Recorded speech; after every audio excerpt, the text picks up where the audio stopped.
সন্ধ্যায় উত্তর জেলার ধর্মনগর রাজবাড়ী এলাকা থেকে ধর্মনগর থানার পুলিশের হাতে আটক 3 নাবালিকা। ঘটনার বিবরণী প্রকাশ।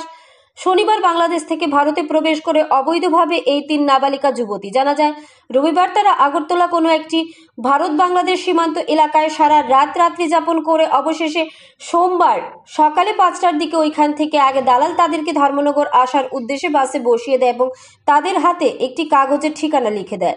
তারা ধর্মনগর রাজবাড়ী এলাকায় আসলে তাদেরকে স্থানীয়দের দেখে সন্দেহ হলে খবর দেওয়া হয় ধর্মনগর থানায়। খবর পেয়ে ধর্মনগর থানার পুলিশ ঘটনাস্থলে পৌঁছায় এবং তাদেরকে আটক করে থানায় নিয়ে আসে। এদিকে ধর্মনগর থানার পুলিশের জিজ্ঞাসাবাদে জানা যায় এই নাবালিকা মেয়ের সাথে প্রেমের সম্পর্ক ছিল ভারতের জলপাইগুড়ি এলাকার এক যুবকের। এমনটাই জানায় এই নাবালিকা মেয়ে। ওই নাবালিকা মেয়ে ওই যুবককে বিয়ে করবে বলে আসে ভারতে, কিন্তু ওর সাথে ওই এলাকার আরো 2 নাবালিকা মেয়েকেও নিয়ে আসে ভারতে। নাবালিকা মেয়েদের বিরুদ্ধে পাসপোর্ট অ্যাক্ট অনুসারে মামলা নিয়ে তদন্ত শুরু করেছে ধর্মনগর থানার পুলিশ। ধর্মনগর থেকে নিজস্ব প্রতিনিধির রিপোর্ট, আরই ধর্মনগর। পরে আবার বলতেছে আর কি আসার কথা ছিল না, তো আবার ও বলতেছে যে ফোন দিছে, আমার ফোন দিয়ে বলতেছে যে ঐশী তুমি কই আছো, আমি বাসায়। কইতেছে যে 2টা মেয়ে আসবে, তো একটা আমার ছোট বোন আর একটা হলো আর তার বান্ধবী, তো তুমি সাইদাবাদ যাও বাসে করে যায়, তারপরে ওদের সাথে একসাথে হও, একসাথে হওয়ার পরে তোমরা সবাই একসাথে আসো। পরে আর কি একসাথে হওয়ার পরে আপনার সাইদাবাদ থেকে টিকিট কেটে আপনার ইসে আসছি, বাড়িহাট পর্যন্ত আসছি। বাড়িহাট থেকে একজন রিসিভ করছে, তারপরে আর কি ওনাদের কথাবার্তা বলে বর্ডার পার করছে আর কি। বর্ডার জঙ্গলের মতো আর কি ওই জায়গাতে হাঁটায় আর কি 2-3 ঘন্টা হাঁটায়, পরে পার করছে। পার করার পরে আপনার আরেকজনের হাতে তুলা দিছে। আরেকজনের হাতে তুলা দেওয়ার পরে আপনার ওইখান থেকে ওই যে ত্রিপুরা যে আমলকি টিটা আছে না, ওইখানে আর কি রাখছে 2 মিনিট। রাখার পরে আজকে আপনি সকালে আর কি আরেকজনে আপনার বাসে উঠাই দিছে, তারপরে ঠিকানা লেখা দিছে, এইভাবে আসতে বলছে, এইভাবে আসছে। ইউজুয়াল পাই যাওয়ার কথা ছিল।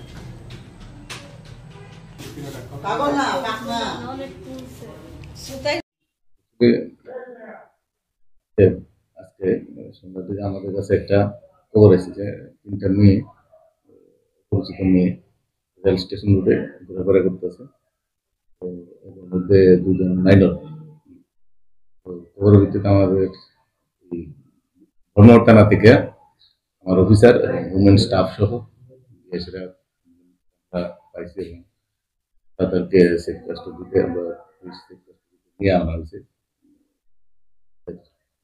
ফিল্টারের জন্য। তো আনার পরে তাদেরকে জিজ্ঞাসাবাদের পরে দেখা গেছে তারা বাংলাদেশি ন্যাশনাল। তো আমরা যেহেতু বাংলাদেশি ন্যাশনাল, সেই কারণে আমরা তাদের বিরুদ্ধে আমরা একটা কেস আমরা নিতেছি এবং জন্য আর ইনভেস্টিগেশন হিসাবে আমরা দেখতেছি, ইন্টারভিউশন চলছে। নেক্সট আমরা কালকে অবশ্যই তাদেরকে আমরা যারা মাইনর তাদেরকে জুভেনাইল করে এবং যে মহিলা আছে একজন 19 বছর, তাকে আমরা আমাদের জুডিশিয়াল করে আমরা তদন্ত করি। আপনাদের কি নাবালিকা? না, 3জনের মধ্যে 2জন নাবালিকা, একজন। স্যার, তাদেরকে আপনারা নিয়ে এসেছেন, তাদের ব্যাপারে খবরটা কি লোকেদের কাছ থেকে আপনারা পেয়েছেন? এটা ইনভেস্টিগেশন, এটা আমি তো অ্যাকচুয়ালি খবর পাইছি, এটা সত্য, এটা মানুষই খবর দিচ্ছে না। যতটুকু আমরা শুনতে পেয়েছি, যাদেরকে আপনারা নিয়ে এসেছেন তাদের মধ্যে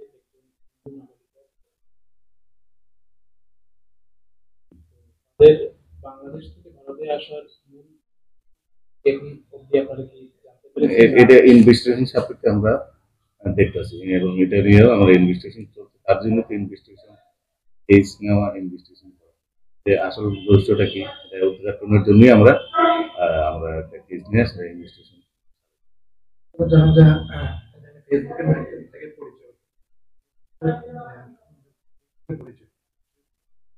এটা আমি ইনভেস্টিগেশন তার জন্য তো মানে দেখেন, ঠিক আছে, আমি বলছি তো আমরা ইনভেস্টিগেশনের পরেই এটা প্রিলিমিনারি আমরা ইনভেস্টিগেশন চলছে। আমি এখানে সব তথ্য আমি এখন দিতে পারবো। ধন্যবাদ।